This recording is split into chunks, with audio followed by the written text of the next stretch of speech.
my question was regarding ambition. What is ambition, and how do you, be ambitious? How do you create that force in you that will help you, help you tackle every failure in life? Because you hear about a lot of so-called success stories, and you see that they had a lot of pitfalls in life. They had a lot of hurdles that they faced, but it was that one ambition that helped them reach where they are.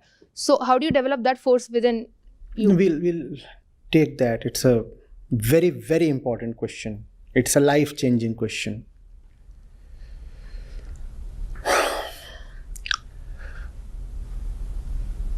You have your own life to live, first of all.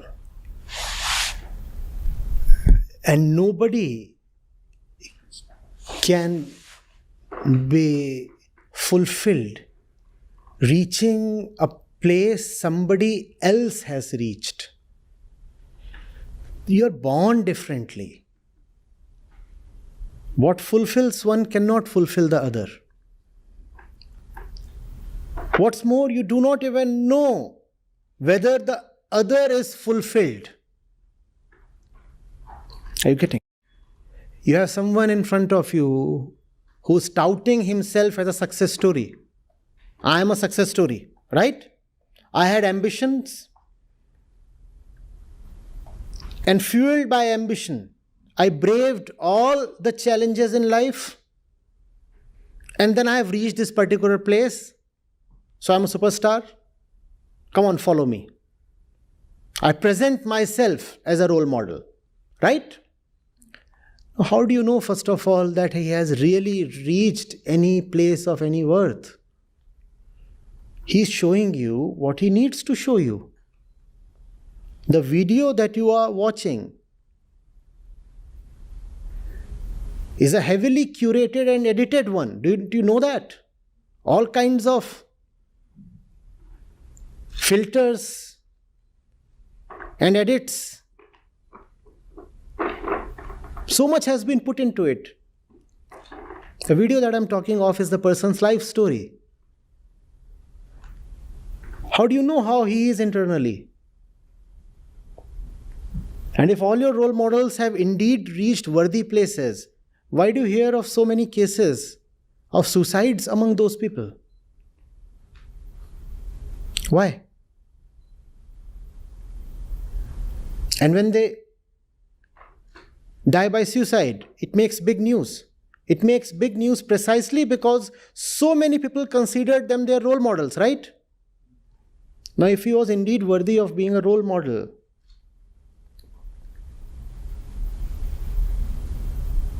why suicide? Why so many other things? Why tax evasion?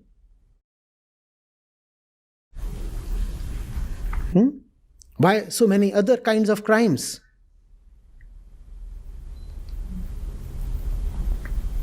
Please.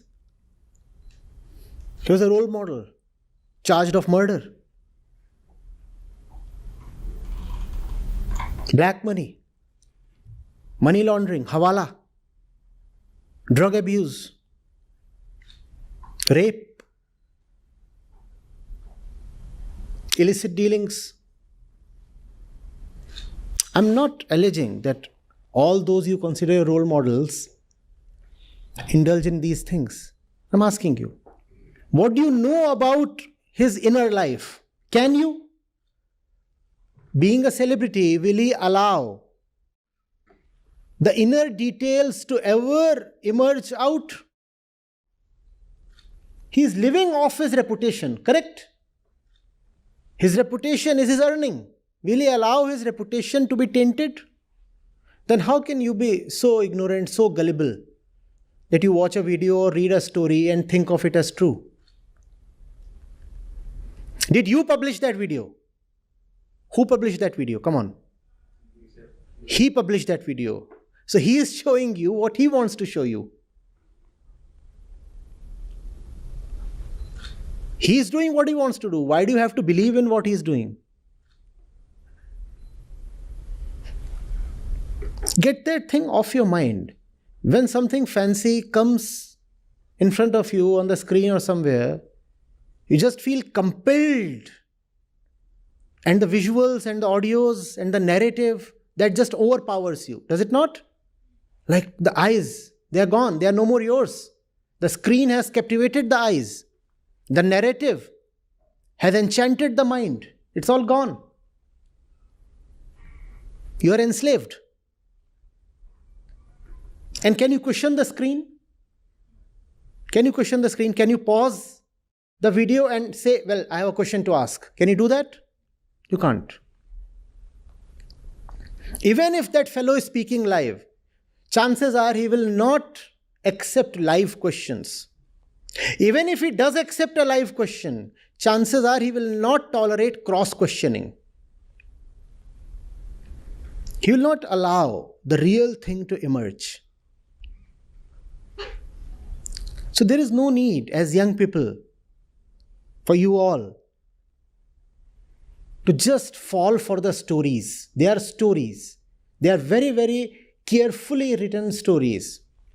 Every single aspect of that story is minutely manufactured before the story is released. Now, ambition. Basically, desire, right? Small desire you do not call as ambition. When the desire is big enough, you start calling it as an ambition. Right?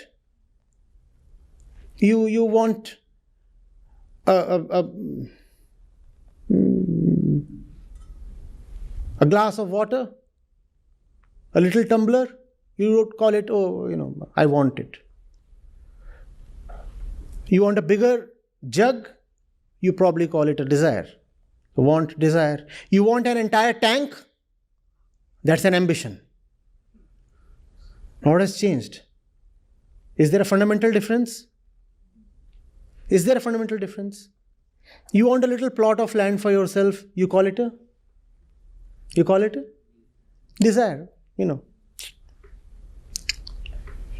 You want to win over an entire country, which itself is a plot of land, a bigger plot of land, you call it?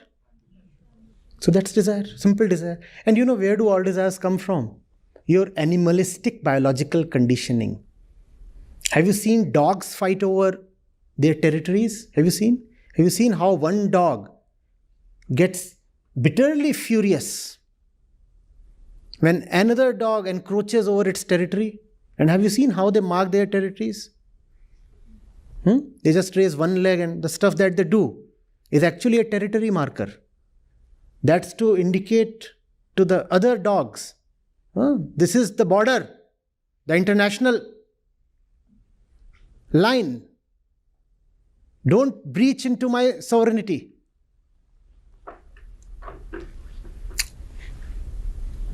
But then a great king captures 10 lakh square kilometers and you say, oh, the great, Mahan.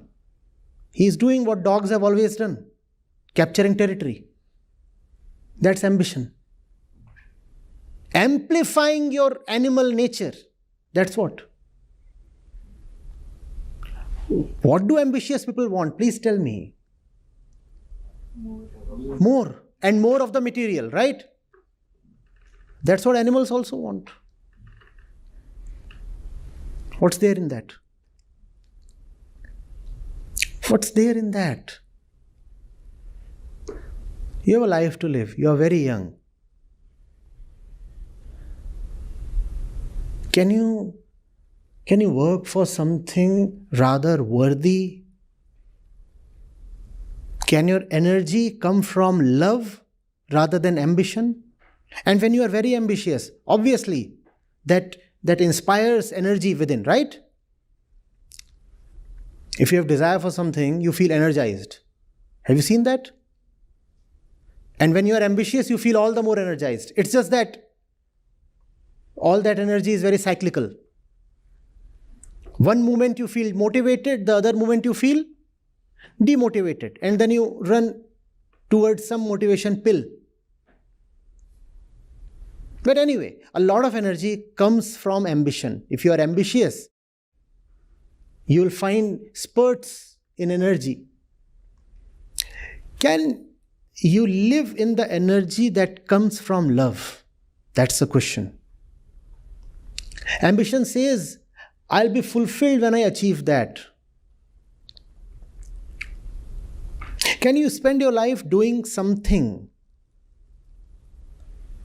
that you do in fulfillment itself, rather than targeting an imaginary fulfillment 20 years later?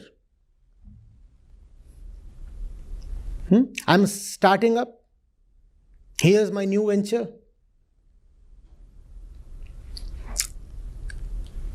2 years, it will break even, if I'm lucky.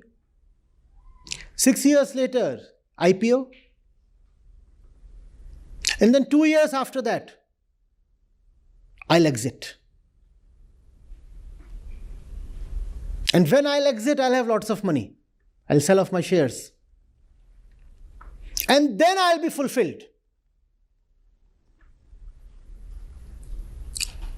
Is it possible instead to choose something to do that keeps you fulfilled all the time? That's what I'm talking of as energy of love. Is it possible? We have to get into that question. There are no easy answers. But that's a question that you must ask yourself. These are the golden years of your life, right? Do you want to spend these years doing something you cannot even tolerate doing, but still continue doing because you feel desirous of the future? Do you want to do that? Think of your courses. How many courses have you in a semester? 6? Nobody loves all the 6 courses. At least I never did. How do you live through the courses you don't love? It was very difficult for me. I don't know whether it's easy for you. Don't you have attendance requirement or something? Okay, lucky. 75% attendance requirement. And 75% means 75%. Living through the semester was not an easy job. Because it's just impossible to appreciate all the courses that came your way. But that was a requirement, right?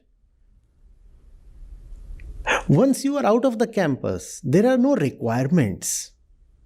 There is freedom. Do you want to spend your life, let's say the next 5 years, 10 years, as if you are enrolled in a course, you are just waiting to come to an end? Let the semester end. Let me be relieved of this particular course, even if with a C or D grade. That's how most people spend their lives. They just have no relationship with the work they are doing. All that they have is ambition, desires, no love. Tell me, if you love your work, would you ever think of selling off your company? What are your role models? They are all serial entrepreneurs, are they not? If you really love what you have created, what you have brought up, would you simply sell it off? Would you do that, please? Would you do that? Is there any love in what they're doing? I'm asking you. There is just opportunism. And that opportunism gets them money. But what does money get you?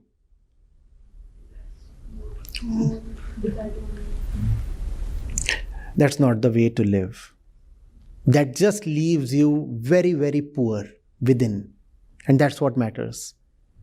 And you become a curse not only to yourself, but a bane to entire humanity. Because you earn a lot of money, and that lot of money is now in the hands of a foolish person. So what will that foolish man do with that money? Not just consume. Destroy. Destroy. He'll fund all the wrong kinds of things. He'll buy a living enterprise and turn it dead. Do you have a recent example? That's what happens when a foolish man gets to have a lot of money. The entire planet is destroyed. And because money can give you a lot of reach, all your nonsensical concepts will become household things.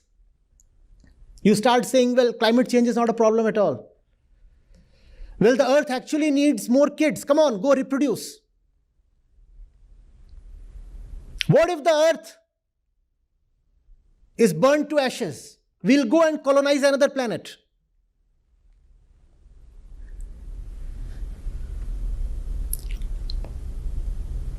Are you getting it?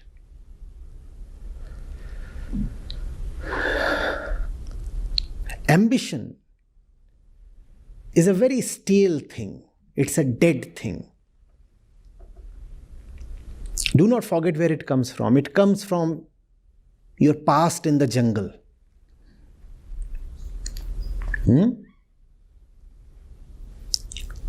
You are conditioned to be desirous. And social forces just encourage you to be even more desirous of the same things that you have been wanting since 1,000,000 years.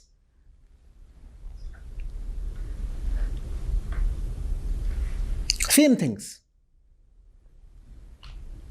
Let's do something new. As young people, no?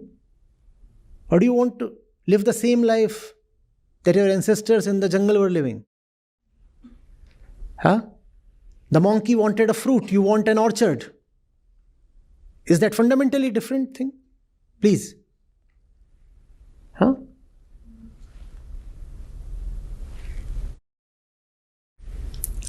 They were running after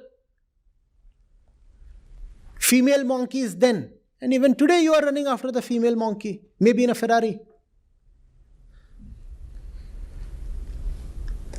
And the female monkey was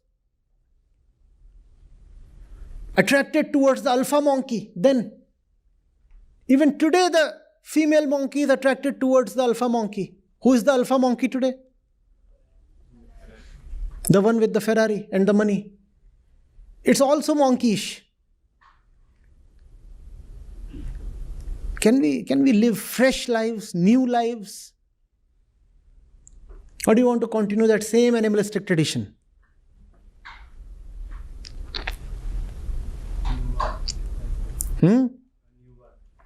A new one.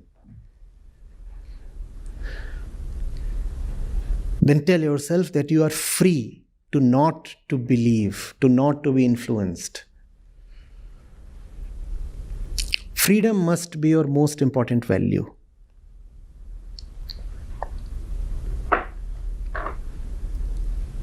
Are you getting it?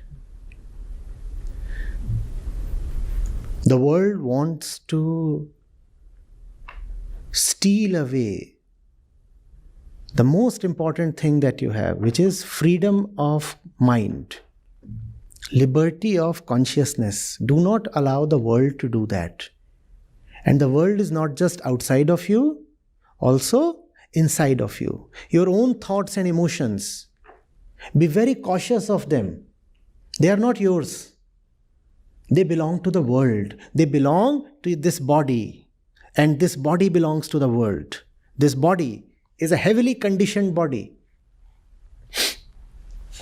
This brain is a part of this body and is equally heavily conditioned. So if an emotion arises in the brain or a thought wave is there, do not just quickly accept it or identify with it. Know that it is coming from the jungle or it is coming from the marketplace. It is not mine. So I'll be cautious. I'll be cautious. It is not mine. These emotions are not mine. Even the dog has these emotions. How can these emotions be mine? Look at dogs and cats. That will tell you who you are. All of us are just dogs and cats. There is hardly anything in human life that does not belong to the life of a dog or a cat. Then how can this life be ours? Which means that no life has been given to us by our physical or social tradition. They do not give us any life. Life has to be created afresh.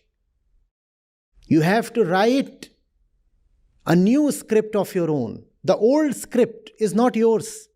It's a borrowed thing, and it's a very bad and dangerous thing. Do not live by that script. Is it making sense?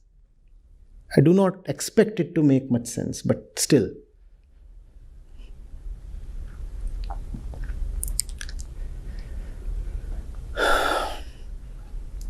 Ask yourself these basic questions. Are you doing anything that is fundamentally different from what your grandparents were doing? Fundamentally different, not just superficially.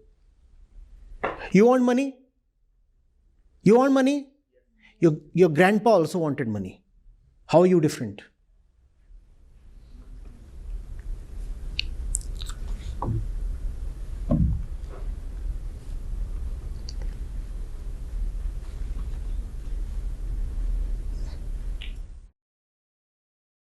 What's new?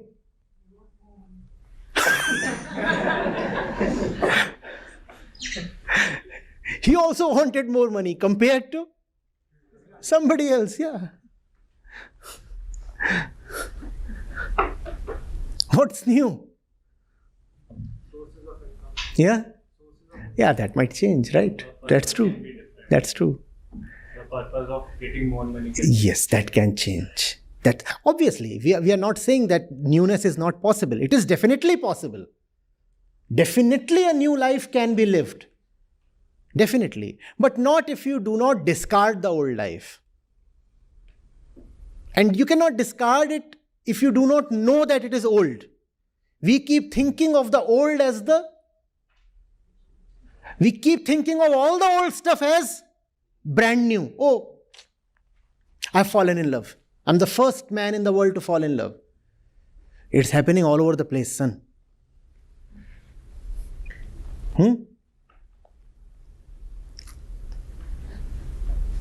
I've fallen in love for the nth time in life. Not the first time. Right? What's new? Can we have something new?